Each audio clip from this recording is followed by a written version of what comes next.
Good morning, dear audience, dear ladies and gentlemen. In the name of our organization, the Civil Society Legislative Advocacy Center, shortly CISLAC, we would like to welcome you to this session of the 2021 OECD's Global Anti-Corruption and Integrity Forum. Our presentation will deal with the case study of Nigeria and its COVID-19 relief process. But before we move on with the presentation, we would like to apologize in advance for any kind of technical issues we might encounter due to the internet connection. And before we start actually with our core presentation, I would like to give a few minutes to our Executive Director, Mr. Awal Ibrahim Musa Rafsanjani, to give short welcoming remarks and a short introduction to our topic. Idi, the floor is yours. Thank you very much, and distinguished audience and colleagues. It is my pleasure on behalf of the staff, management, and the board of CISLAC, which is the Transparency International chapter in Nigeria, to welcome you all to this very important meeting on combating the opacity of COVID-19 relief process in Nigeria. This meeting, which is being organized under the Organization for Economic Cooperation and Development, OECD, Global Anti-Corruption and Integrity Forum, provides the opportunity to meet with the government and the business leaders, policymakers, anti-corruption experts and practitioners, civil society representatives, and academics. The aim of this meeting today is to highlight the gaps and ways to improve COVID-19 relief process in Nigeria.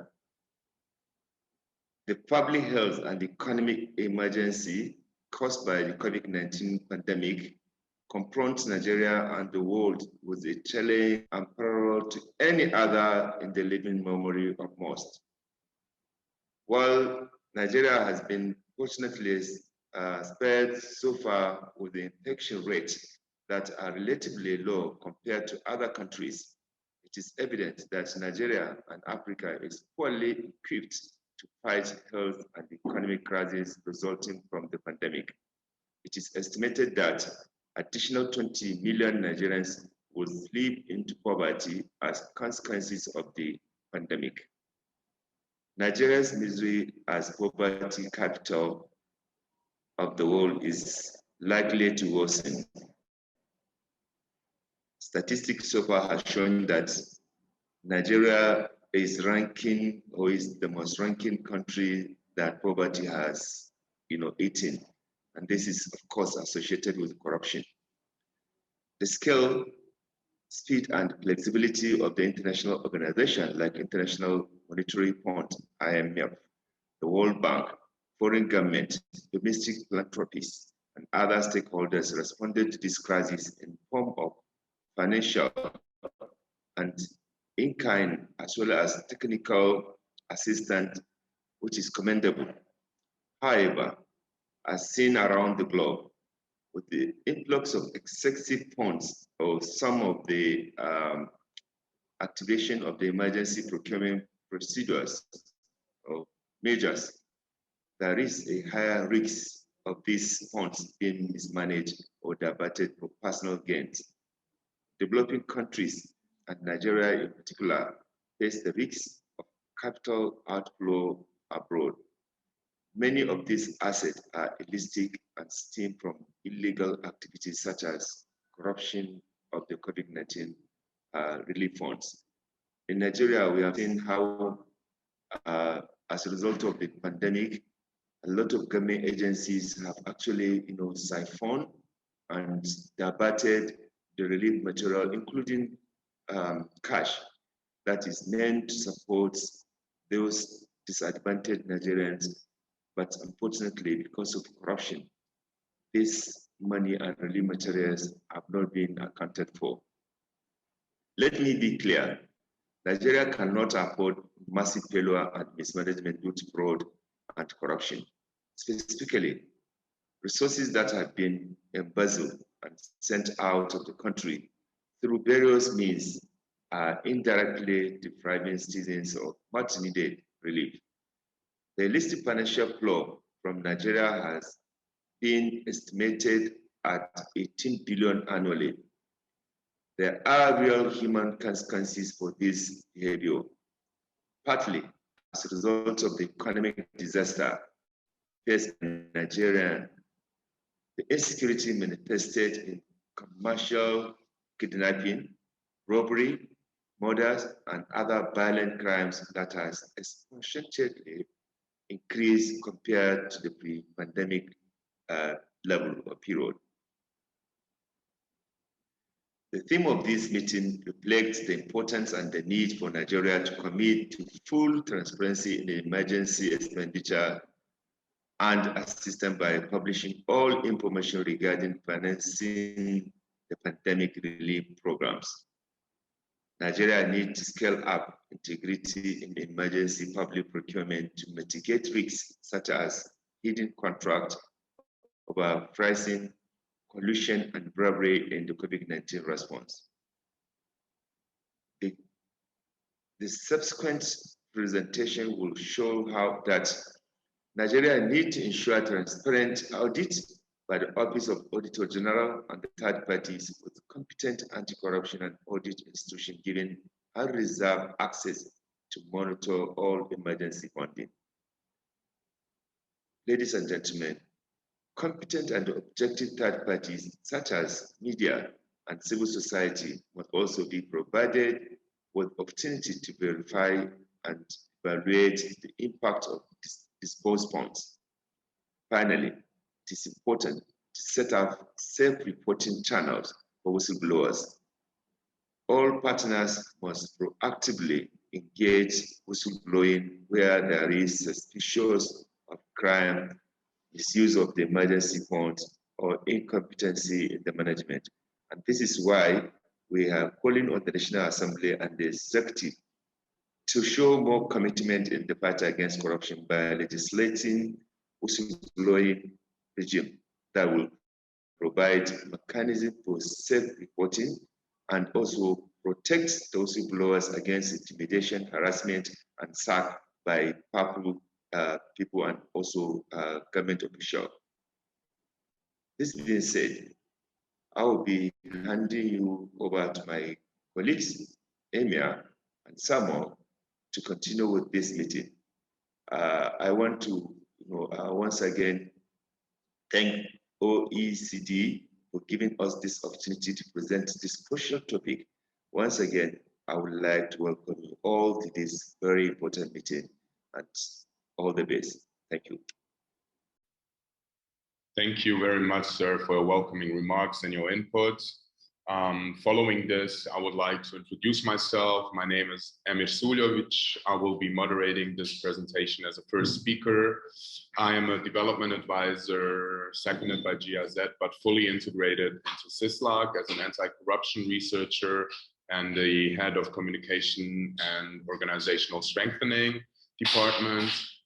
Today, I'm joined by the second speaker, my well-esteemed colleague, Samuel Assimi, CISLAC's anti-corruption officer, who was leading the research and the findings actually that we are going to show you today. So following this, I think we can commence our presentation. So first of all, in order to efficiently use our time of 30 minutes, I will start right away with the agenda of this morning's presentation. Our case study is divided into two parts, whereas my part includes the factors, first of all, driving the rise in fraud and corruption risks during the pandemic, followed by the second part, which is the effects of the pandemic on anti-corruption efforts in Nigeria. Whereas the second part of this presentation will be done by my colleague Samuel, entailing thirdly the transparency in the COVID-19 relief process, as well as how to mitigate the challenges as we emerge from COVID. Following this, we will start right away with part one. So before commencing with some of the findings of our research, I would like to show you some of the impacts that the pandemic had on Nigeria. It is evident that there is a great deficit, especially with regards to oil revenues and prices compared to 2019. In addition to this, we can also see that the unemployment rate in the second quarter of 2020 rose to 27%, considering that 40% of all workers lost their jobs in April 2020, which is 1 month after the lockdown or first lockdown has been imposed. Lastly, we can also see that 40% of households reported skipping a meal due to the adversities caused by the pandemic. So what does that mean in general? So accordingly, Nigeria's GDP suffers from the impact of the pandemic. In the best case scenario, without the COVID-19 pandemic, the GDP has been estimated to have a 2.5% growth. However, we can see that it has suffered a decline of 6.1% in the second quarter of 2020, leading to an almost 8% decline from quarter 4 of 2019. Moreover, a deficit of 3.62% in the third quarter has been recorded, while according to the National Bureau of Statistics in Nigeria, the country started recovering slightly with a minimum of 0.11% in the fourth quarter of 2020. This, nevertheless, had also an impact on the increase of poverty in Nigeria. During the lockdown, which commenced at the end of March 2020, Nigeria recorded an increase of 17 million people falling beneath the poverty line. Also, the impact on the rural population is obviously higher compared to the urban population, with more than 9 million people in rural areas and almost 8 million people in urban areas falling in the category of poor people. This as a small introduction, and now we can start with the presentation at all. So first of all, what are the factors driving the rise in fraud and corruption risk during the pandemic? So first of all, we have a dramatic expansion of public spending internally and externally. So the government responded to the crisis by providing financial assistance to businesses and households affected by the COVID-19 outbreak. The monetary authority adopted accommodative monetary policies and offered targeted lending support of 3.5 billion Nigerian nairas. Nevertheless, the public debt rose to 35.5% of GDP in 2021 from an already high level in 2020 of 35%, which is also expected to increase in 2022 to 36.2%. These are obviously estimates. Second, we can see a weak procurement oversight. So another point that is contributing to the rise in corruption risk in Nigeria is the weak, or even in some cases, non-existing procurement oversight. One of the inception issues is that the government did not communicate clearly enough its economic relief plans to the public, neither it communicated the eligibility, timelines, and procedures. The Bureau of Public Procurement, BPP, has been put in place through the Public Procurement Act 2007, charging it with the responsibility to, amongst others, provide legal and institutional framework and professional capacity for public procurement in Nigeria. Furthermore, the BPP established the Nigerian open contracting portal called Nokopo, which also involves the publication of data and stakeholders through the COVID-19 emergency procurement. Unfortunately, as one of the examples of a lack of transparency in the public procurement, this portal barely shows any data that can be analyzed, downloaded, or even mined through. Third point is the corruption or misuse of public funds with consequences. Thirdly, the misuse of public funds without consequences is an existing issue which came out more clearly through the pandemic. Due to the weak oversight, it is almost impossible to trace where the funds intended to assist and help the most vulnerable ones in the society are actually going to. In Nigeria, we have seen multiple occasions of mass lootings of warehouses, and with COVID-19 food palliatives made available by the private sector coalition against COVID that were not distributed during the lockdowns to relieve people of hunger. Additionally, the Nigeria Governance Forum, NGF, stated that the looted items in warehouses in some states were being held for vulnerable people, not hoarded. However, the pandemic seems to be an opportunity for the government to leverage the fact that weak institutions cannot adequately react. Fourth, questionable enforcement efforts. The weak yet violent enforcement of, for example, COVID-19 measures, although being publicly communicated by the Nigerian Center for Disease Control and CDC and made legally binding, shows a questionable enforcement efforts by the Nigerian government. The police-centric approach in enforcing the lockdown measures in Nigeria has led to a culmination of reports by media calling out that, and I'm quoting, police enforcing lockdown to prevent the virus spread had killed more people than the virus itself. Between the 30th of March, the day lockdown was declared in Nigeria, and April 4th, 2020, 105 complaints of human rights abuses against law enforcement officers have been received by the National Human Rights Commission of Nigeria.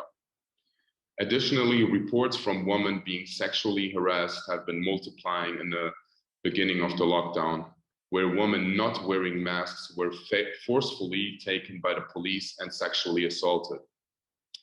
In enforcing COVID-19 protocols, officers of the Nigerian police have been reported to engage in sextortion, collecting bribes for free passages at checkpoints, and engage in sexual harassment. Number 5, the lack of transparency and accountability mechanisms. One of the requirements of the aforementioned action is the lack of accountability and transparency in the pandemic. Although COVID-19 task forces have been deployed through the entire country, it is hard to find out who is bearing the accountability of the implemented actions. Factual misinterpreted information, contextual issues, and just missing data with regards to the distribution of financial and in-kind assistance are also not contributing to the enhancement of transparency in this situation. And lastly, number 6, the lockdown. People bribe their way around restriction of movement. As earlier mentioned, due to a lack of mechanisms imposing a strengthened rule of law, bribes collected have been rising throughout the lockdown phases, which are still ongoing in some parts of Nigeria, as for example in Lagos. In some few cases, this ended up in shootings and extrajudicial killings at the beginning of imposing movement restrictions and soft lockdowns. Following the factors driving the rise in fraud and corruption risks during the COVID-19 pandemic, we will give you a short overview of the effects of the pandemic on anti-corruption efforts. First of all, only a few states have published COVID-19 spending. For example, Oyo, Kwara, Delta, Ondo, and Abia State. As previously mentioned, the lack of transparency in the COVID-19 spending is worrisome. Out of 36 states in Nigeria, only 5 published some data with regards to the public spending made on behalf of the COVID-19 emergency fund. This is also not done in a continuous manner, but rather spontaneously. Secondly, palliatives were distributed to the citizens. Although palliatives have been distributed to the number of citizens, massive lootings and public uprising has happened due to massive amounts of palliatives being secretly hidden in warehouses across the country. Thirdly, procurement processes were not made public. Public procurement processes have not only been available through online portals, as for example, Nokopo, as mentioned earlier, while only 36.6% of the over 200 million population has internet access. Additionally, the emergency procurement procedures are limiting transparency and making it hard to pinpoint the accountability to anyone. Unprecedented demand for PPP. Due to the high demand of personal protective equipment in Nigeria, communities are seeing price increases which push these items out of reach for many. Crucially, frontline workers, such as health workers, reported challenges in accessing the face masks and gloves, which allow them to safely assist people during the pandemic. Officially, at least 10 doctors have died of COVID-19 so far. Fourthly, panic creating perfect cover for criminals and the corrupt mechanisms. Caused by missing attention from officials, the imposed mechanisms to contain the spread of the virus resulted in criminal activities being covered by corrupted practices. The outbreak of COVID-19 and the government's response measures have enabled more cyber attacks, for example. Deloitte Nigeria reported a spike in phishing attacks, malicious spams, and ransomware attacks. Cybercriminals are using the coronavirus as a bait to impersonate brands, thereby misleading customers and employees. Fifth, lack of transparency in acquisition of state debt. Nigeria plans to spend at least 24% of its 2021 13.5 trillion naira budget on debt servicing, or 35 billion US dollars. It will raise an additional 4.28 trillion naira in new borrowings to fund next year's budget, thus pushing public debt to about 35 trillion naira over a 4-year period. COVID-19 and weaker oil prices will push public debt higher in the end. The country's weak institutions and governance framework also constrain the credit profile and have significantly affected both economic growth and the government's fiscal strength. Number 6, insecurity. Approximately 18 million additional Nigerians will slip under the poverty line. As shown in the beginning of this presentation, almost 20 people already fell beneath the poverty line due to the pandemic and the imposed restrictions. Really worrisome numbers. So what is there anything positive out of all of these case studies and all of these findings that we are showing you today? So the IMF Spring 2020 Fiscal Monitor called on governments to do what it takes in launching emergency measures to address the adverse impact of the COVID-19 pandemic on people and firms, but to keep the receipts. I quote, "Our message to governments is clear. Do whatever you can, but make sure you keep the receipts." The International Monetary Fund disbursed $3.4 billion to Nigeria against the following commitments. First, strengthening the Federal Audit Board in combating corruption and the asset declaration framework. Second, implement a risk-based approach to anti-money laundering supervision while ensuring the transparency of beneficial ownership of legal persons. Third, create specific budget lines to facilitate the tracking and reporting of emergency response expenditures, as well as reporting funds released and expenditures incurred monthly on a transparency portal. Fourth, publishing procurement plans and procurement notices for all emergency responses. And number 5, publishing an independent audit into the emergency response expenditures and related procurement processes. So this is part 2, or with this, I would like to conclude part 2 and hand over to my colleague Samuel Asimi, who will take you further on with our presentation. Thank you very much for your attention. Thank you very much, Emir. I guess you would just share my slide as well. Thank you all. Samuel Asimi is my name, and I am Program Officer Anti-Corruption with CISLAC. CISLAC is the Civil Society Legislative Advocacy Center, and CISLAC is also the national chapter of Transparency International in Nigeria. Like my colleague Emir mentioned, Nigeria is faced with numerous challenges, and on this forum here, we plan to discuss how to move ahead and ensure that the gaps and lessons learned from research which we've conducted so far around the transparency and the COVID relief process is actually studied, and of course we can see how to advocate on this point. So I'll pick up from where he stopped. He talked about the effect of the pandemic on anti-corruption efforts, and I'll just roll up on talking around transparency in the COVID relief program in general. So here is it. We've got positives, and I think I'll start from the positive before we proceed up to the issues.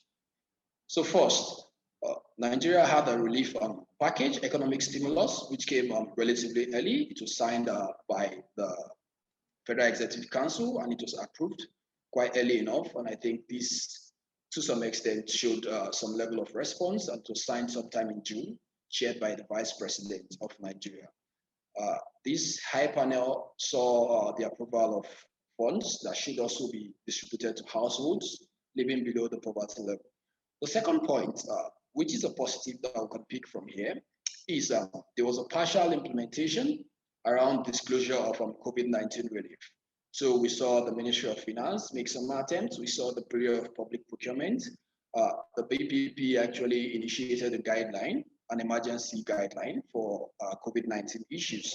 And we have the portal, National Open Contracting Portal, that's NOCOPO, sorry. On NOCOPO, we have the government had a dedicated portal on NOCOPO, which was for COVID-19 expenditures and COVID-19 related procurements. So these were partial positive steps which were taken.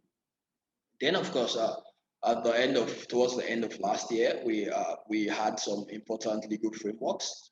We had the Companies and Allied Matters Act, CAMA, which also tried to look at issues around beneficial ownership, created provisions for beneficial ownership, and as well set the ball rolling for the creation of beneficial ownership register, which would actually go a very, very long way in solving some issues around opaqueness in Nigeria's procurement system.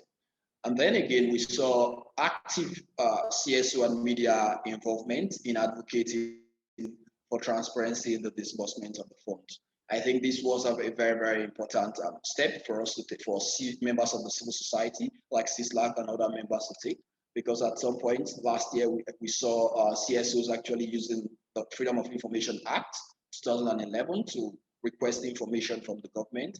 And at some point, we also got feedback from the government on it.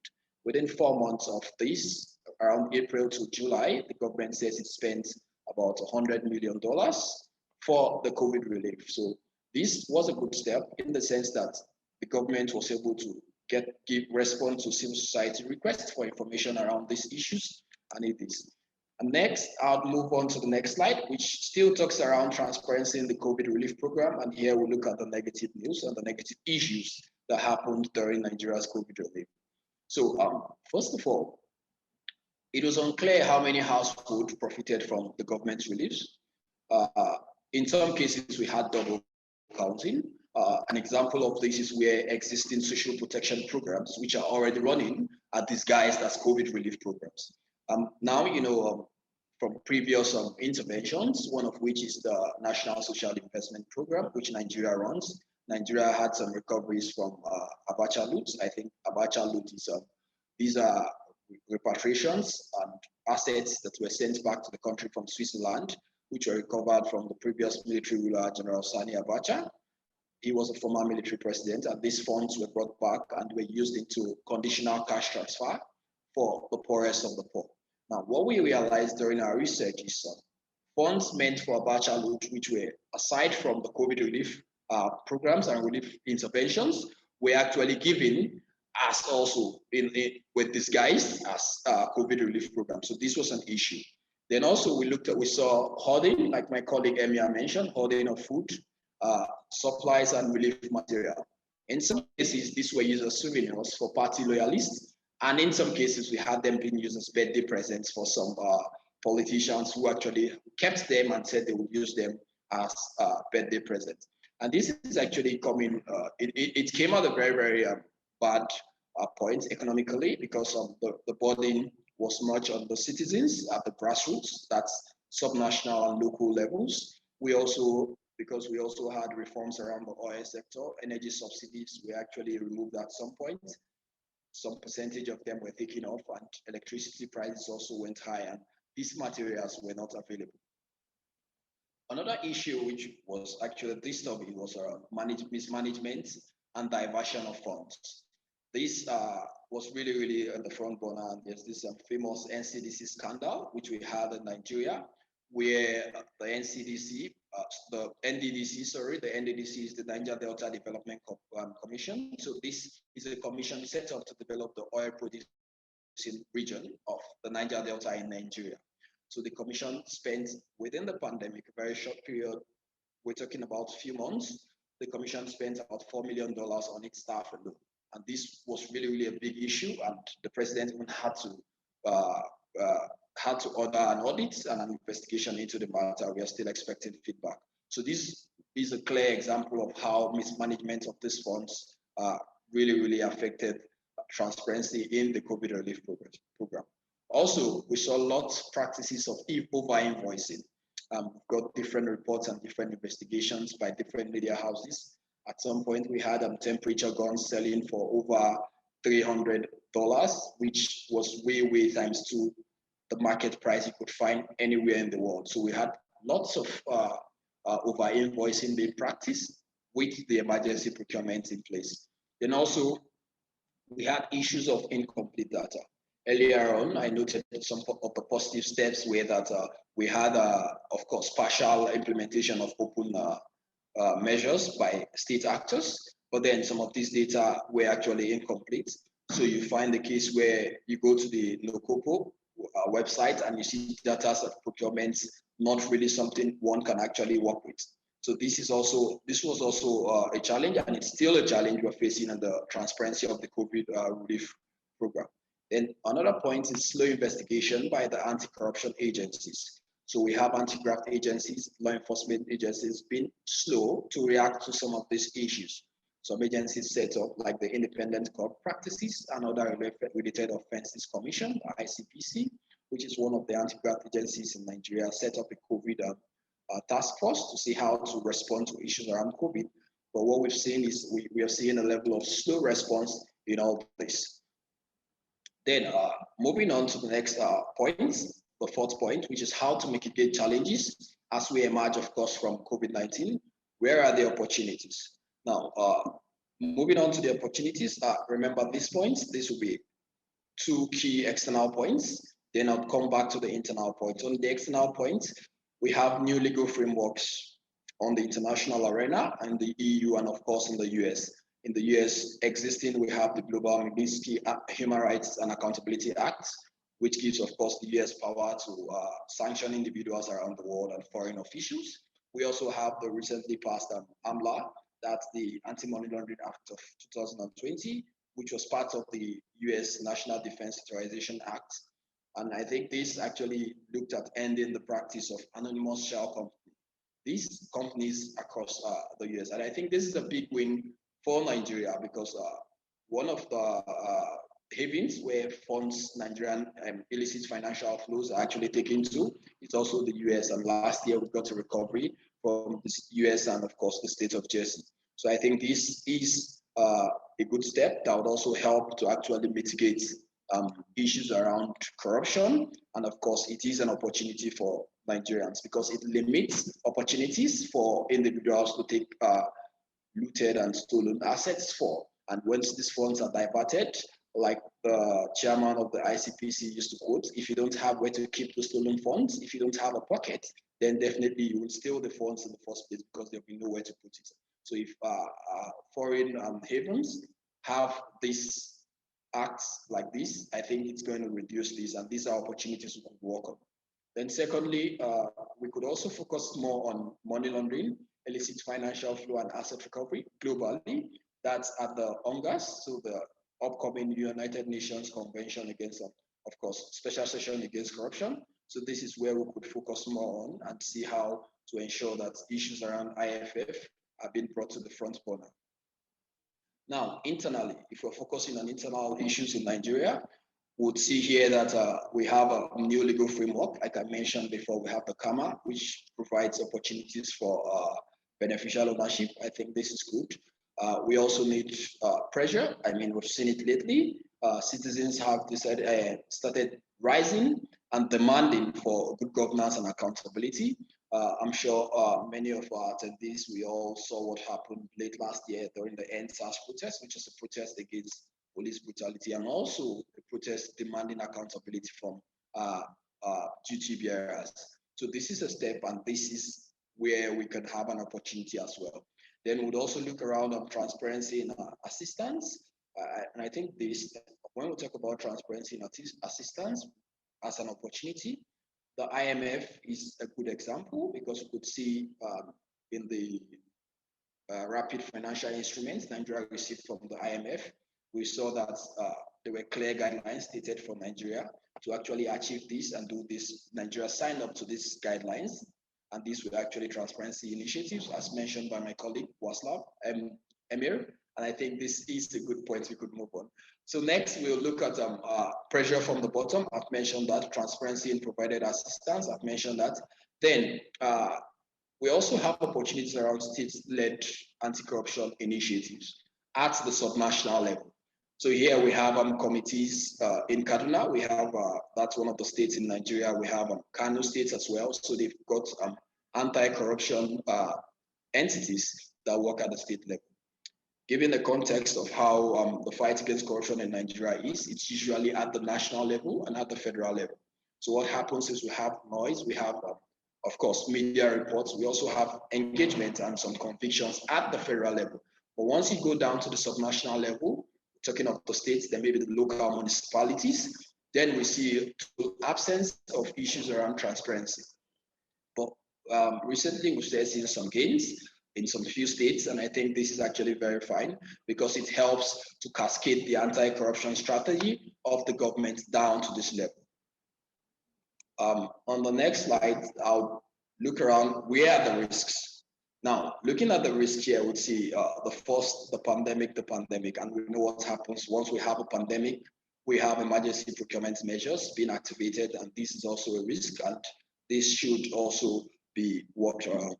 Then the risk also, we look at international enablers. These are havens that encourage shell corporations and institutions that don't conduct KYC, know your customer, and of course enhance customer due diligence, CDD. So we have anonymous companies being accepted in some countries, and we have some havens accepting this. So these are practices that can be avoided, and these are areas where we have risks that should be resolved. Then internally, we have the risk here. We have political interference in law enforcement. I can't stress this enough because if you look at the fight against corruption in Nigeria, at some point it gets politicized, and then you have law enforcement officials trying to fall around party lines and the rest, and these are issues that should be solved. We should have some level of independence, and we should have the law enforcement agencies and anti-graft agencies insulated from the politics. They should be separate. This is a risk, and they should also be really, really attended to if we want to emerge from the COVID pandemic sound as a country. Then, of course, we also have the absence of key legal frameworks. Now, highlighting this, it's important because one of the recommendations the Nigerian government signed up to while receiving the rapid financial instrument from the IMF was that, of course, the Auditor General will conduct audits after 6 months of the fiscal year. Now, the challenge here is that the Auditor General's powers are actually limited to how far-reaching his audits can be conducted. So the Auditor General can't conduct audits for some institutions. This is actually laid out in the Constitution. Efforts have been made in the past to pass the new audit law, which would strengthen the powers of the Auditor General, but this actually has been challenged because the president refused to assent to this law. And this is also a problem. And we also have issues around the proceeds of crime management legislation. Nigeria has no legislation to manage recovered assets, which are recovered internationally and of course domestically to the tunes of billions of dollars. So we don't have any framework to manage this.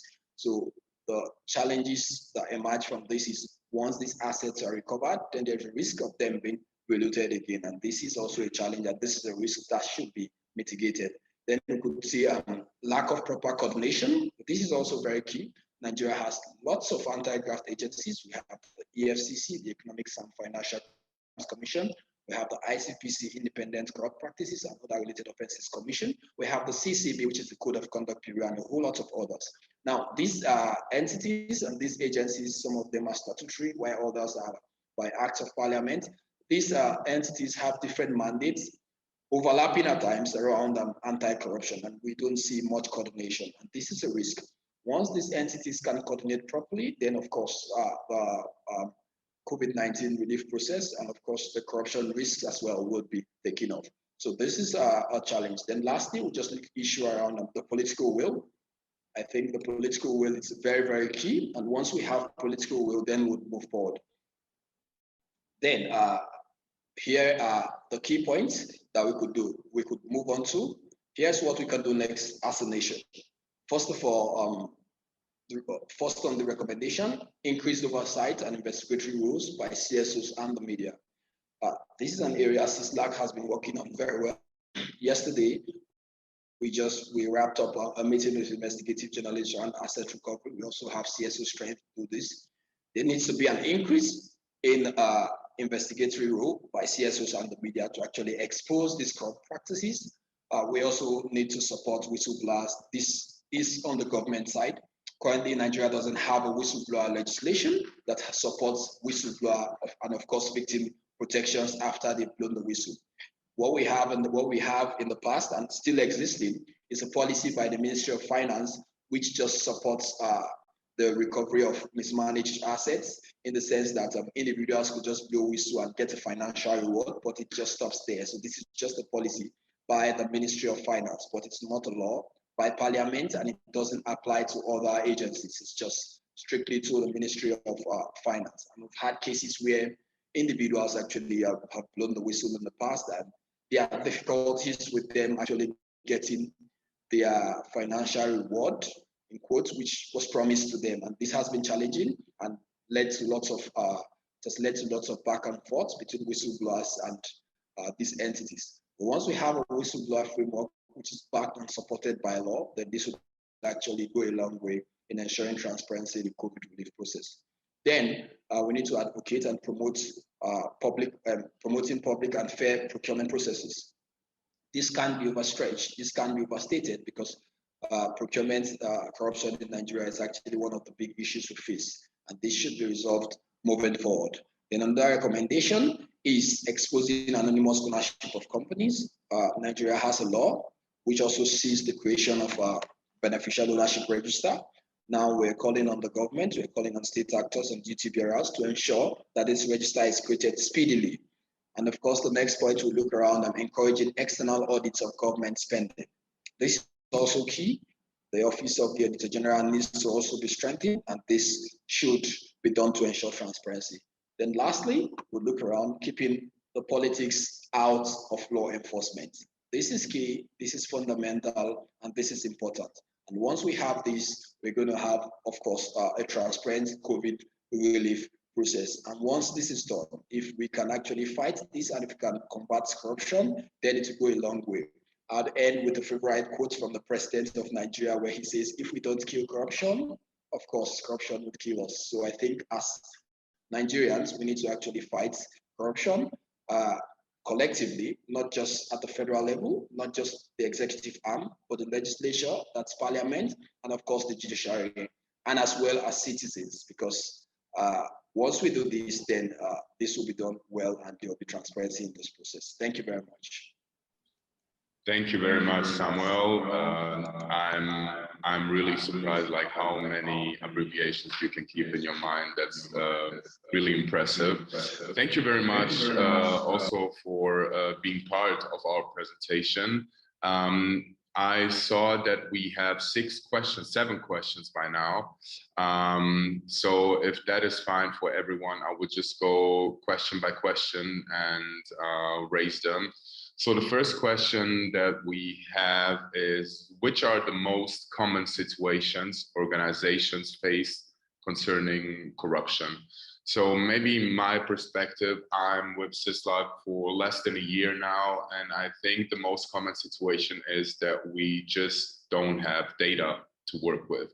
So everything that we want to research on, we cannot rely on any kind of resources or anything because there's just a big lack of data missing.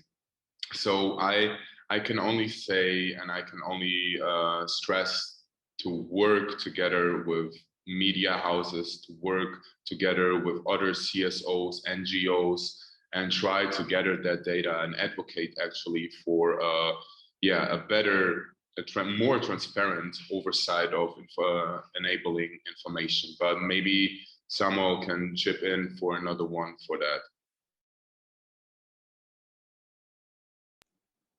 Thank you very much, Emir. I think you've rightly pointed out the issue around data. I think that's a key problem that would make the fight against corruption. And I've mentioned in the presentation, political interference. That's something that actually also prevents the fight against corruption, where we see politics being put into anti-corruption and anti-corruption being put into sport politics. So this is a challenge. And once these things are separated, then we'll go a long way in solving the issues around corruption in Nigeria.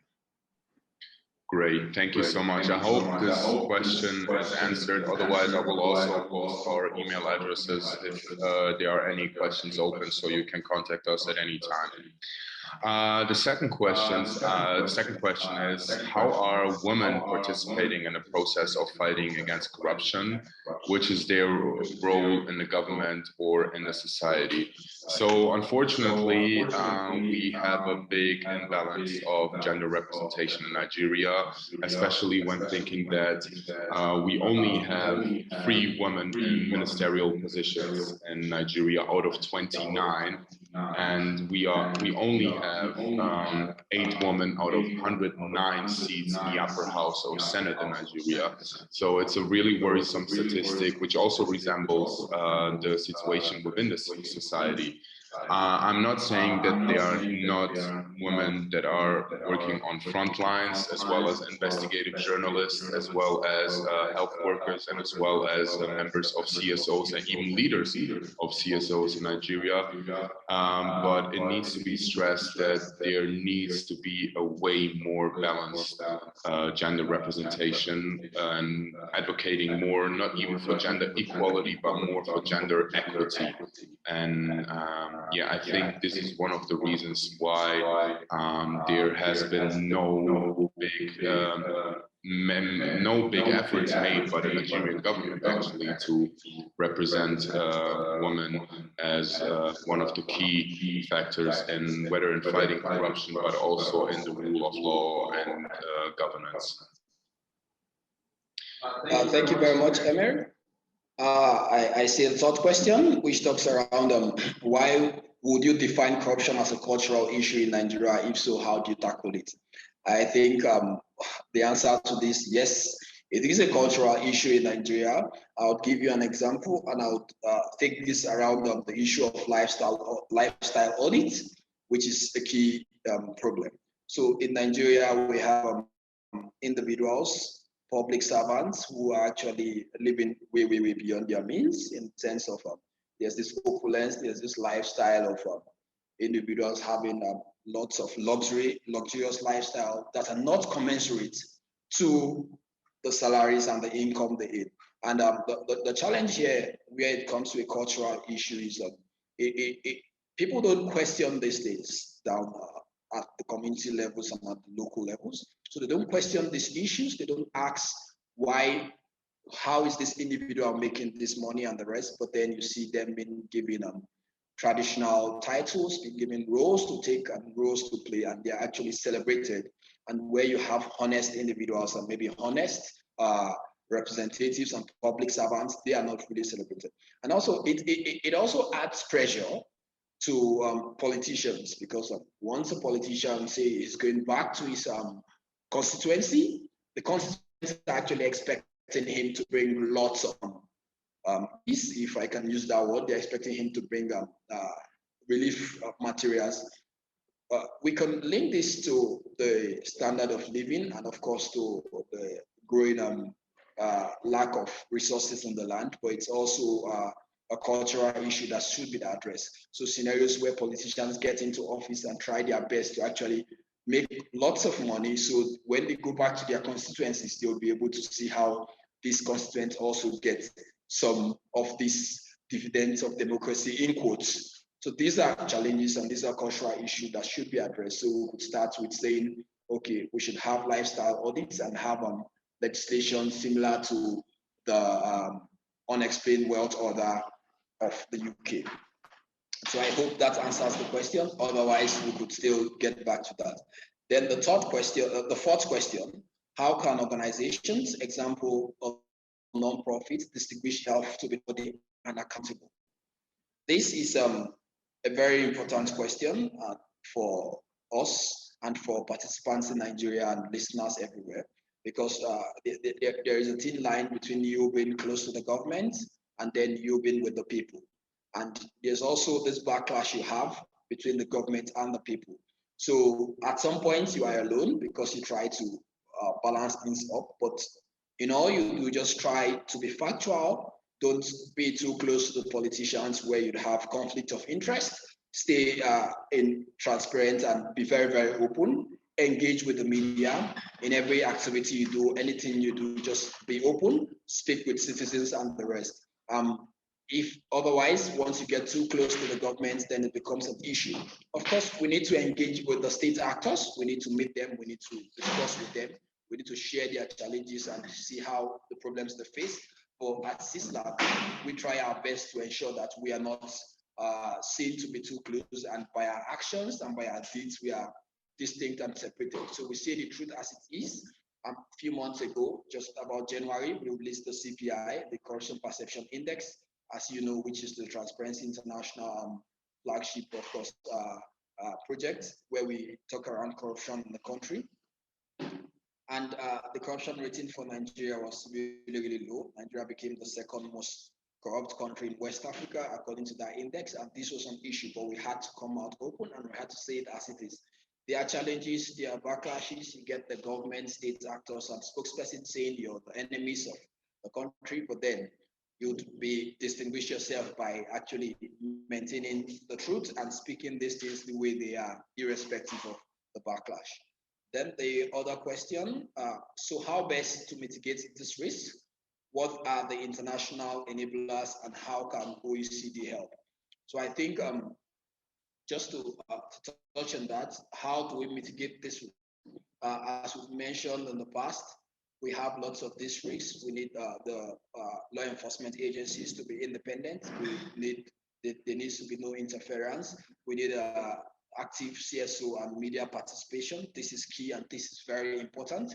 And we also need all actors to be up and doing. International enablers, you have financial entities, financial businesses that encourage, of course, tax havens that encourage shell companies, financial countries or jurisdictions that have financial institutions that don't conduct due diligence, KYC principles, and of course related AML, CFT principles. So these institutions enable these issues. And how best OECD can help, I think, see how to advocate and how to put these issues in the front burner. Like I said, if you don't have where to keep a stolen property, you wouldn't steal it in the first place.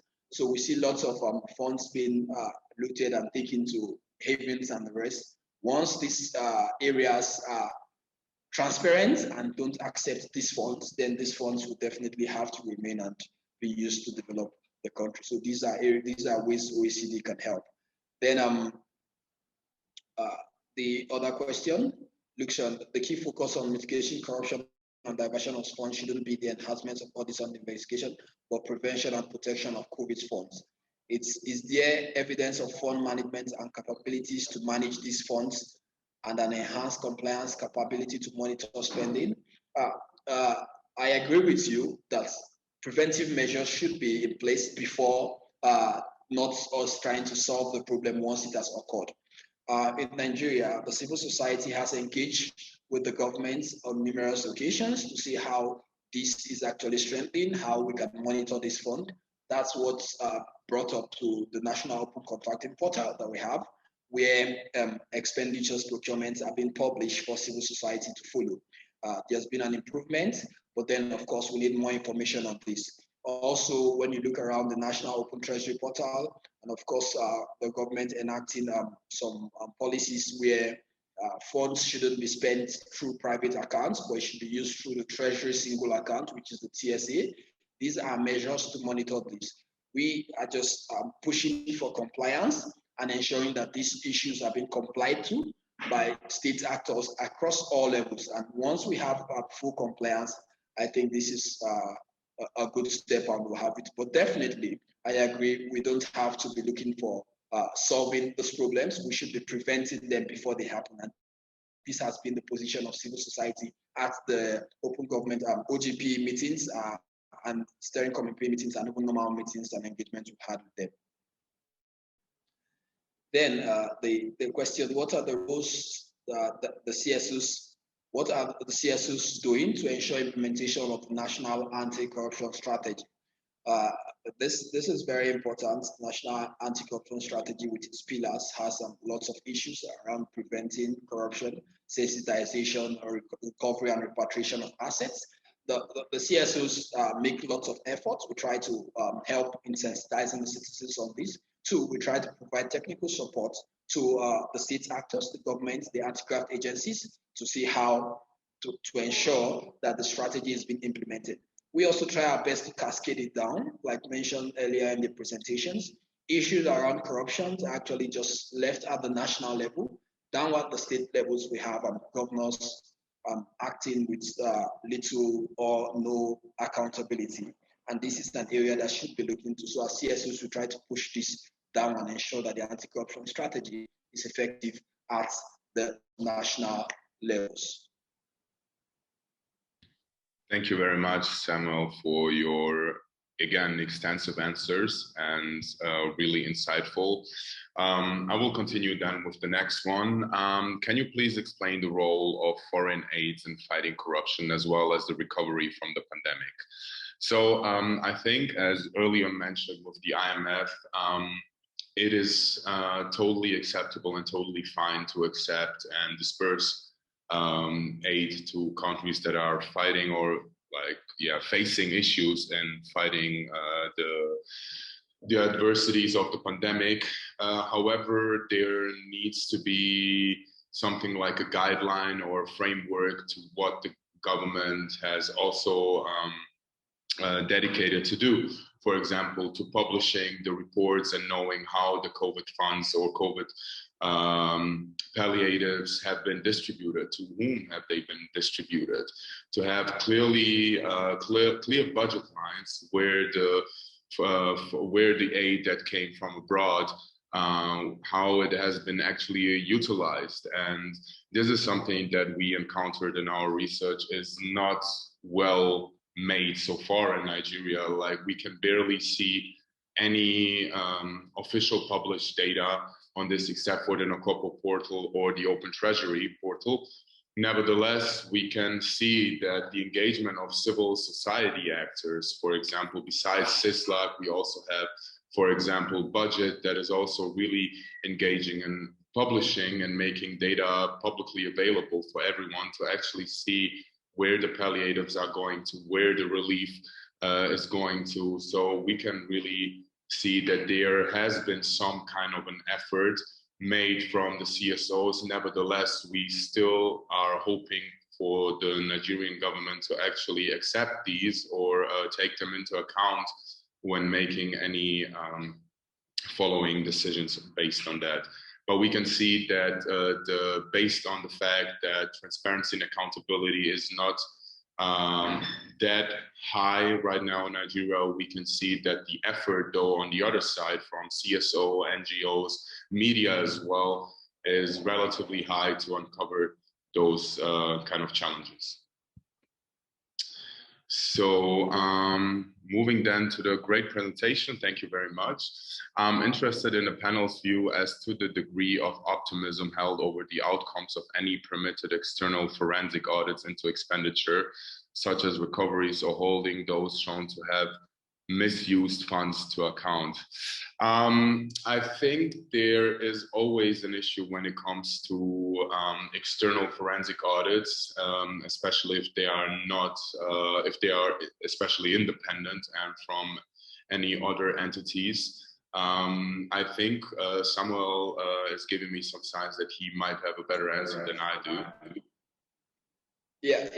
Thank you very much, Emre. Just as you said, I think that's fine. Like we would have some level of optimism around this. But then in the past, we've had audits done by PricewaterhouseCoopers in the past, audits around these areas in Nigeria, around the oil sectors and different sectors of the economy, and we've seen the results of these audits.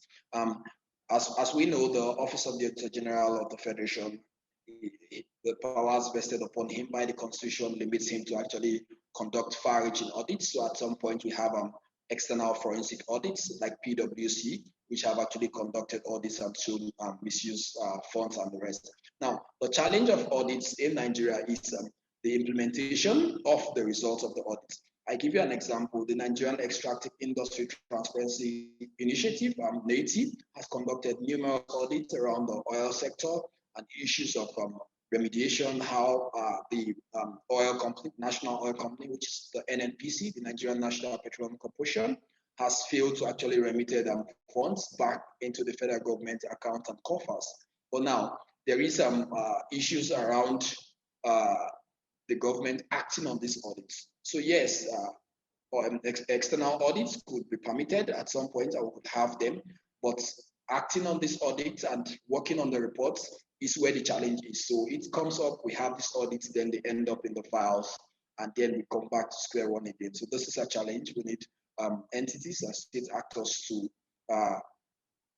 work on these audits, especially the anti-corruption agencies. They should take up this and move on. We've seen instances where even Parliament, the National Assembly indicts certain individuals and nothing is being done. So audits externally are acceptable, but the government doesn't actually follow through on them. So it's just as if nothing was done in the first place.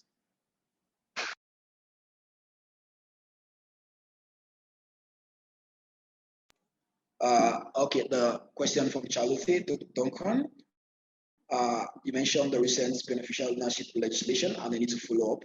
What more can the development partners, including the UK, do to support this, and how can you make sure there's a strong civil society representation at the UNGAS?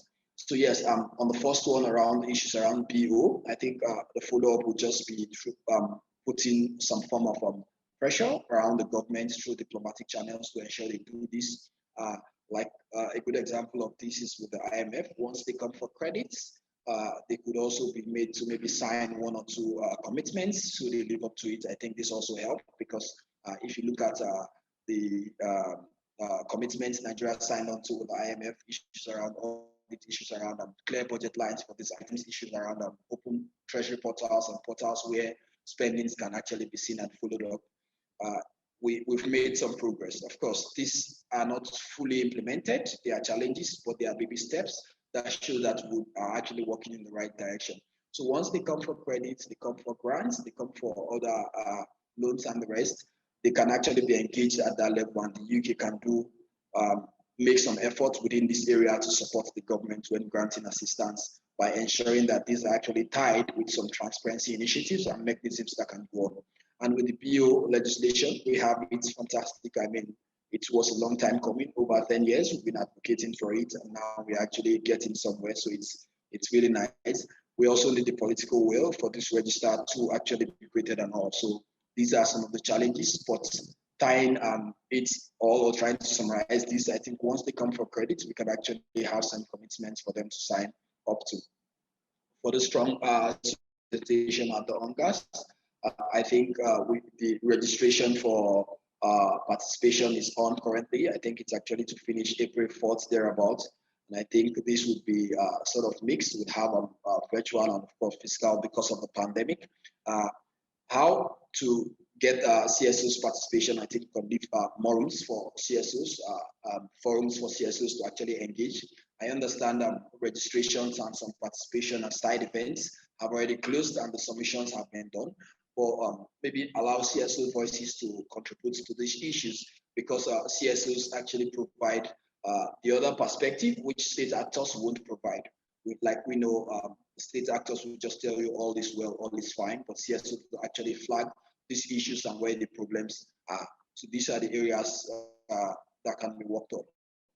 Then this question around how can CISLAC support the Office of the Director General of the Federation and the audit of COVID funds? What type of support and scope is there? Well, I think here how CISLAC can support the Office of the Director General, we will try our best through advocacy, would sensitize citizens on the rule and try to advocate by working with Parliament and of course putting pressure on Parliament through media campaigns to ensure that the Office of the Director General is actually strengthened to conduct audits around the COVID funds. And this supports. It's important to stress that there's a limit to what the civil society organizations can do. We can take over the job of the government, but we can actually advocate, we can conduct press conference and lots of issues to see how these issues are still in the front corner and the critical mass is behind this to ensure that duty bearers are pressured to have this? Maybe I can also chip in to that. So the good point about it, about CISLAC, is that we are really interconnected, and we have a network of CSOs and journalists, and as well like public officials as well, that are supporting our work. So what I can always say is do a joint advocacy. So it's not only on CISLAC to be the only organization to be advocating for these changes, but I'm pretty sure, and from my experience here so far with CISLAC, I see that also other CSOs and NGOs in Nigeria are working towards the same goal. And I think that we also, with the Zero Corruption Coalition, have also a coalition of CSOs that are working towards ensuring transparency and accountability, whether now in the COVID funds process or in other, for example, beneficial ownership processes. Nevertheless, I think that the Office of the Auditor General should also be aware that CISLAC is here to help, which is also a good point. So we are really working towards the inclusive and participatory approach, and we hope for the Audit General, for example, to be, and like not only for them, but also for public officials to work with the same enthusiasm and the same approach. And that brings me actually also to the next question, which is, do we continue to focus on compliance approach towards preventing corruption in Nigeria?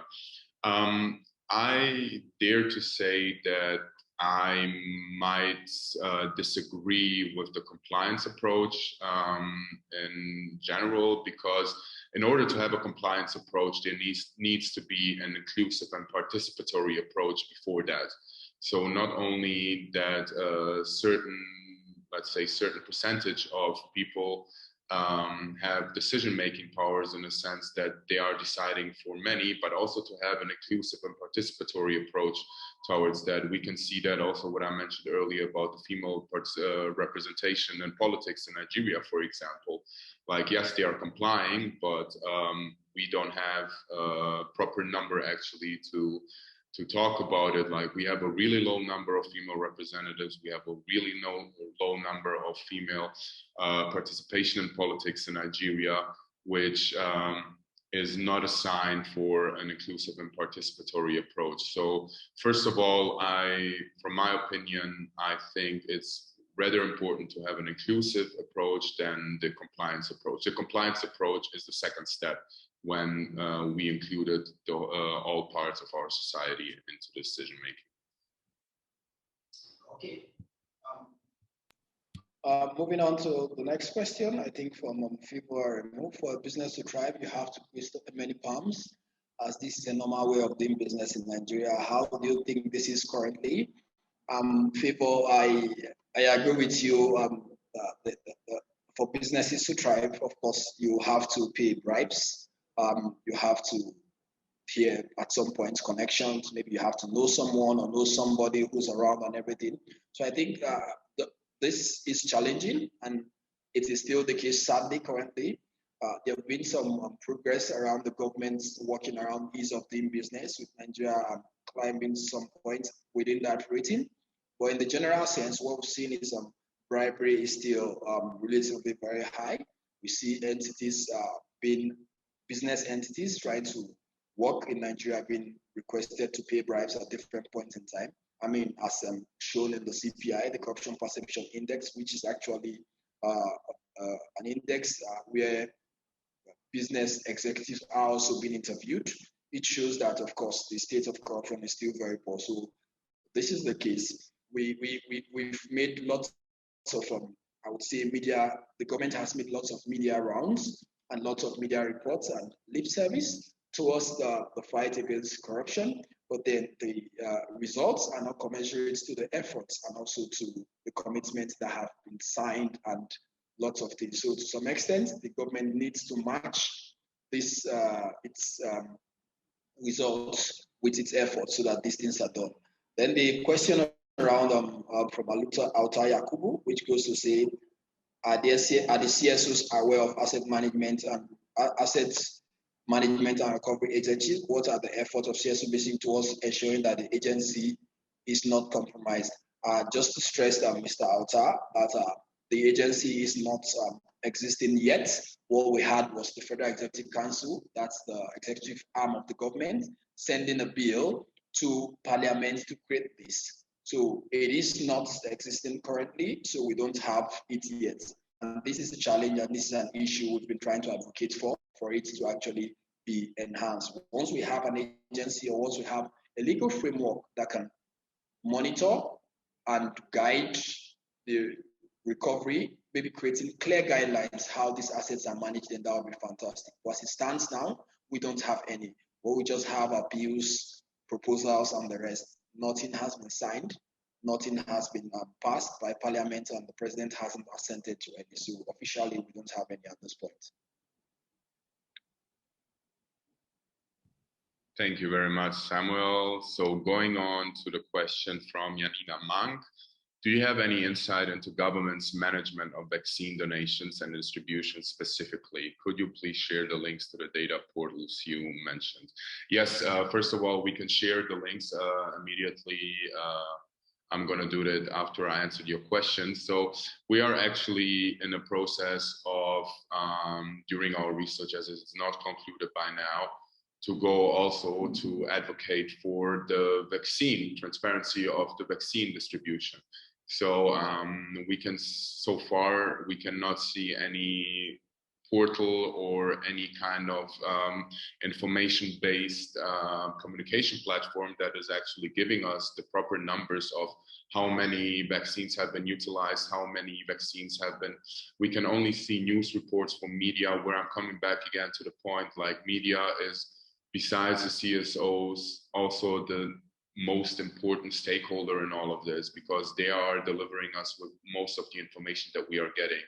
And also with regards to our research, the most information that we got is actually from journalists and from media representatives. So, and when it comes to the vaccine donations, we know that they have arrived in Nigeria. We also know that how they arrived, because there have been a lot of pictures of the airport and the plane that landed and brought them.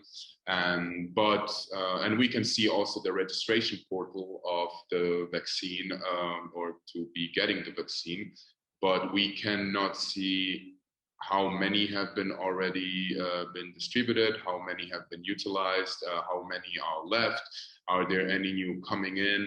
It's a really difficult situation with these kind of informations, especially because that's where the lack of accountability part comes in, as apparently no one sees herself or himself responsible for doing so. And I think in the next upcoming weeks, we will be targeting actually to advocate for a transparent and accountable communication of the vaccines, because you're totally right concerning the issues that we are facing, or that we faced during the lockdown phase and the beginning of the pandemic. We are tending to maybe go into the same issues and challenges that we with the vaccine. So, and again, I will share the links anytime soon.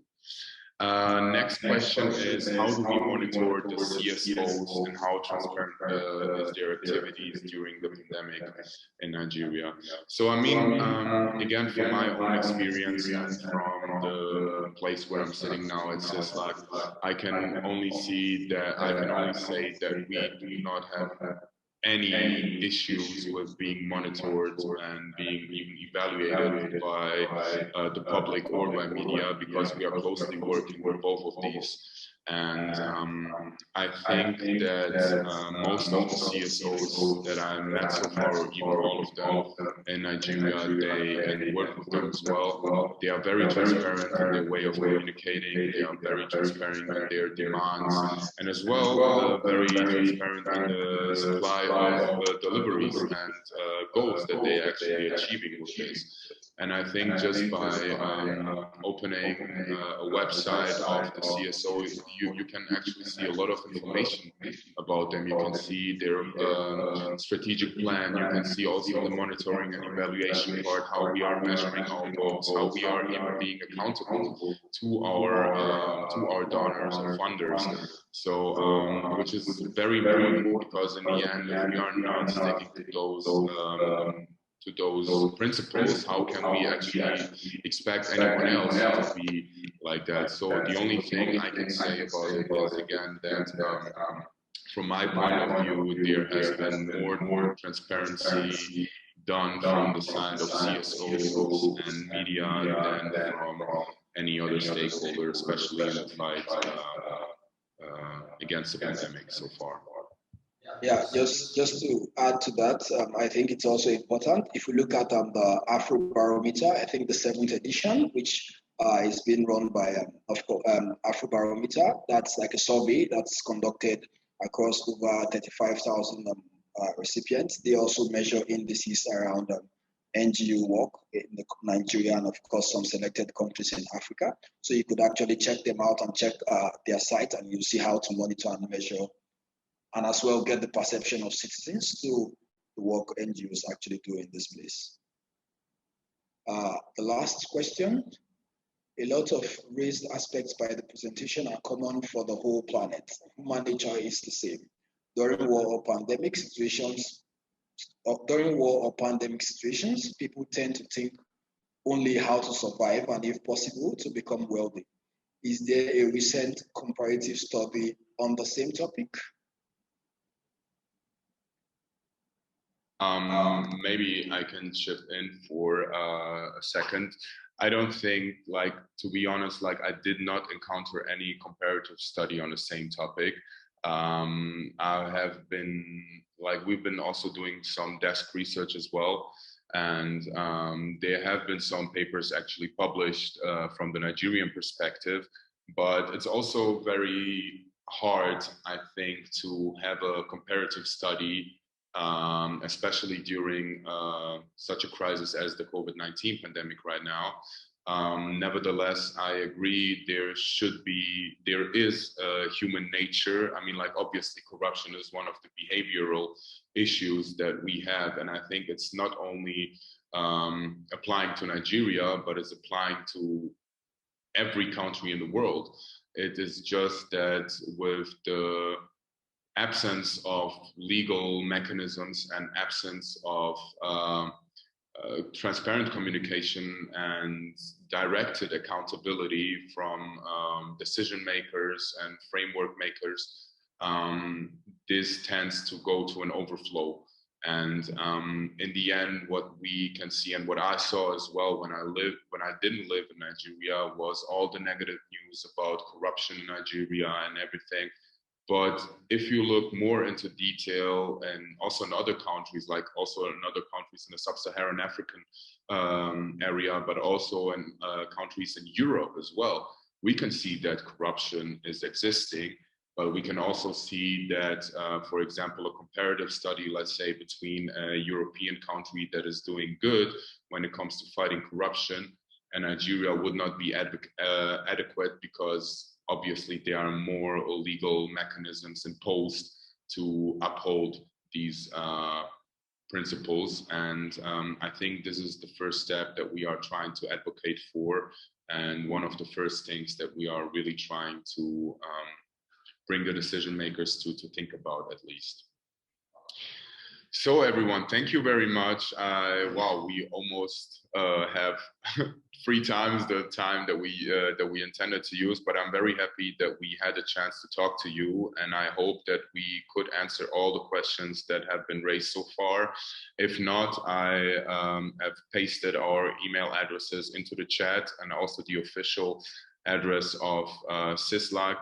And with regards to any kind of issues that you have or any kind of information that you need, we are happy to supply you with this.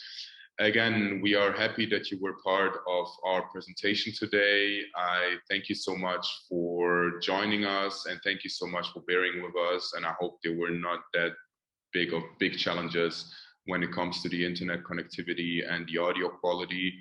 And yeah, thank you very much. Enjoy the rest of the day and enjoy the rest of the sessions. And I hope we will see you anytime soon. Thank you. Thank you all.